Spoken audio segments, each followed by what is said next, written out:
Well, we're on the floor in Ben's garage, next to the mighty Panda. Bloody hell, Ben, you're getting on with the Panda. What's brought that on? Well, if you've been watching daily vlogs on our channel, just this morning, I don't know when the video would have come out, how far before this one comes out. We had a bit of a disaster down in the barn. We're doing some house DIY projects. I went through the water pipe with a spade. So yesterday afternoon we was pissed about changing bits of pipe. There was copper pipe, we've changed some new bits, and then because we disturbed other bits, the solder started leaking, so we've just taken all the copper pipe out that went from the water meter up to like the distribution point, changed all that for plastic pipe, and then the Hobbit realised that the pipe that I've went through in the barn, which we bypassed, thinking that we didn't need it, there's no cold water in the boiler room. So anyway, stressful morning. That's all done. Hopefully, fingers crossed. Now the Hobbit keeps a good eye on the French news. This morning she says EDF. Obviously EDF is pretty much owned by the government. It's run by the government. We've been pretty lucky so far with price increases on electric. It's been capped at, I think 4%, something like that, price increases. The Hobbit informs me that I believe she said they're doing a 10% increase towards the end of the year, and then next year they're doing a 17% increase and then a 20% increase. I'm pretty sure that's what she said. And it was like, robbing bastards. You know, they use all these bloody excuses under the sun. Well, I won't go into a bit of a rant, but anyway, what led us to think we're going to sell this Panda, although it's the Hobbit's, and you know, it was her first car, a Fiat Panda, so we bought her another one. But these are worth quite a lot of money here in France. I think in the UK as well. This isn't the best of examples. The paintwork's lovely. Mechanically, it is going to be perfect front to back. The interior is a bit grotty. They're still in really rough condition for £4,500. So if we can get 4.5, maybe £5,000, we'll give it a good polish up, fresh CT on it. We've been through this mechanically, so we're going to sell this and invest that money back into the solar system. So probably more batteries for storage. So in today's video, I'm going to be replacing rear springs, rear shock absorbers, and we've got these new spring hangers. These are probably the original ones on the car. They're a little bit worn out, they're sagging a little bit. The bushes on the rear spring hangers look like they've worn out. So I'm going to do that. I will just briefly mention the sponsor of this video, eManual Online. Here we go, Fiat Panda. It's on the iPad. Not that I need a manual for fixing cars. I've been doing it a few years. But anyway, things like torque settings, the Fiat Panda is quite a tricky one because most Fiat Panda manuals only do cover the two-wheel drive version. There are some that have a special section just for the 4x4. Gives you torque settings for your springs, your spring hangers, your shock absorbers, all that kind of thing. So you get it all tightened up. But I'm just going to do this side for now. We're going to get the spring off, support the axle with the jack, change the shock absorber, and then I'm going to just jack it up on the axle just so that it takes the weight off the spring. Put some weight on the spring as if the car was sitting on its wheels. Then I'll torque everything up. So let's crack on.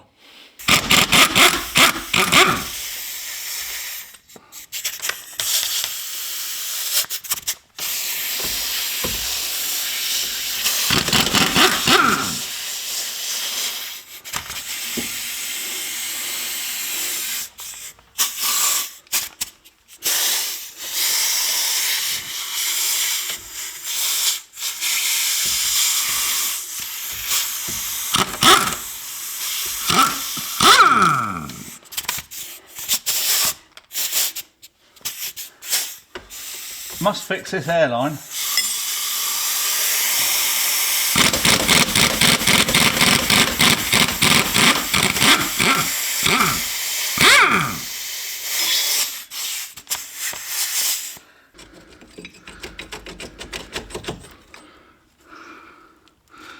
That's for your bump stop.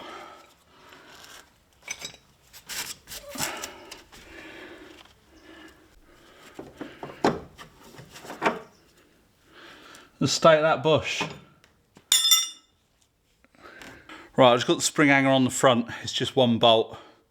In the new spring, the bush is fitted. That's already got the bush in that end. So I'll get that undone. And then there'll be some twatting with a hammer and hopefully get this spring off and get the new one in place. In theory, it's all undone.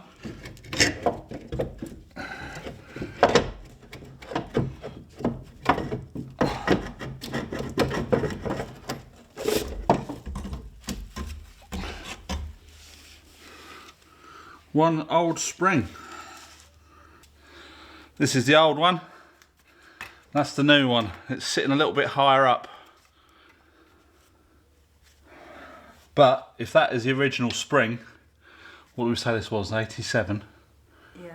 So how old's that? Very. 25 years. And the rest? Oh, 35 years. Yeah. Yeah. So we're going to try and get that one in place now. Now fitting should be reversal of removal. Yeah, I can put that in afterwards.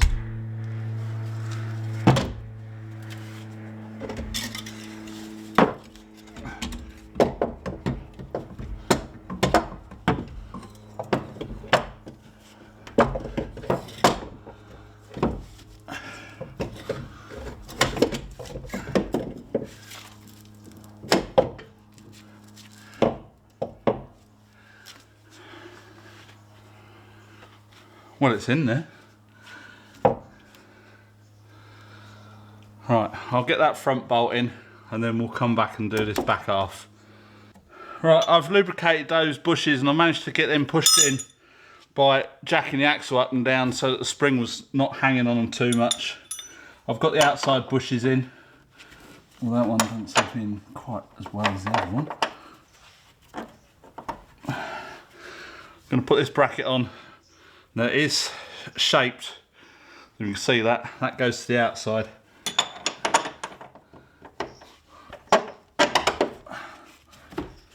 These don't have washers, these have got nylock nuts on them, the new ones.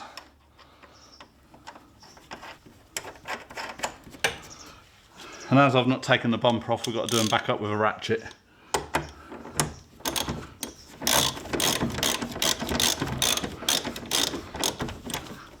Do them up equally so that it pulls the bushes in nicely.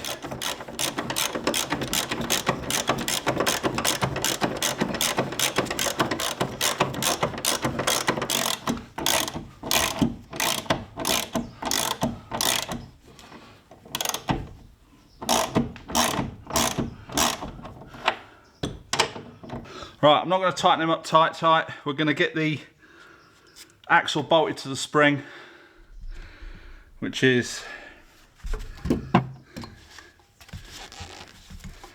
here, and then we're going to jack the axle up and then tighten everything up. So I'll get on with that now.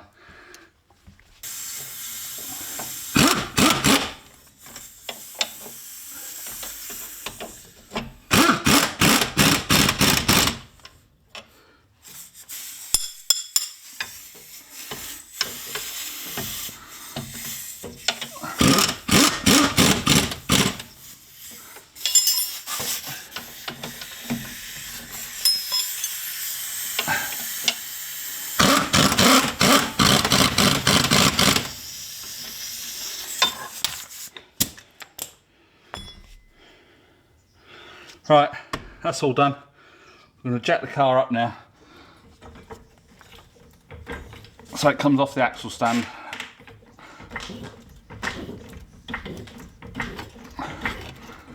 Right, so that's simulating the car sitting on its wheels. Axle stand's loose. I shall tighten everything up now. It's done, tightened up. Brand new shock absorber. That's all on and secure. That's all tightened up. And the one under there, that's all tightened up. I know the springs I've put on don't look ever so new anymore, but they've been sitting in the workshop for a couple of years. It's a bit bright, isn't it? This is the old shock absorber. I don't know if you can see that. It's as rusty as hell. It's got a little bit of shock absorber. It's not got a lot going that way. I can push that easy. Coming back out, it's a little bit stiffer. But it does feel rough in and out. Especially that last little bit. It's a... If you can hear that.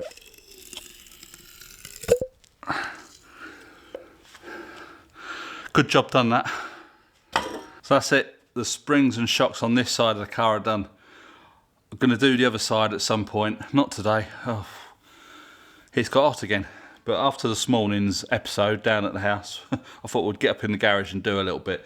So on this side, we've still got a wheel bearing or a hub to change. And I've got new drums, shoes and cylinders. I'm only going to change the cylinders if it needs it. Because if they're perfectly good, I'm not messing about with the brake fluid system if we don't have to. So that'll be videos coming along. It's really easy. Wheel bearings, the front ones will fit on the back, but they are different. The back ones have got like a ridge, so they sit into the axle properly, so that your half shaft is lined up. Because if the half shaft is off, it put everything out on the back axle. So because being as this is a 4x4, it's got a diff and prop shaft and half shafts and all that kind of thing. So that although the front bearings will fit on the rear, they are different. So you have to buy specific rear wheel bearings for the Panda 4x4, which are obviously a lot more money, but we've got two, so we'll get them fitted at a later date and get all these brakes sorted. And then it's just a few little jobs on the front, sort the tracking out. I've got to sort the drive shaft gator out on the gearbox because that's leaked all its oil out. Go through it. Did I say tracking? Yeah. Go through it, make sure all the lights are working, and then give it a good clean and polish, and it's up for a CT. Hopefully sell it. All within a week. In a week of getting it CT'd, not in a week of me fixing it, because I won't be fixing it in a week. Yeah, we've got projects on at the house at the moment, so that's sort of taking priority. But when I get some spare minutes, I'll get up here and just do it. This is just an hour, because there's a lot of messing about filming. So yeah, hour. The spring and the shock has been changed on this side. Easy job. There you go. So yeah, thanks again to Emmanuel Online for sponsoring this video, and we'll catch you in the next video. Bye for now.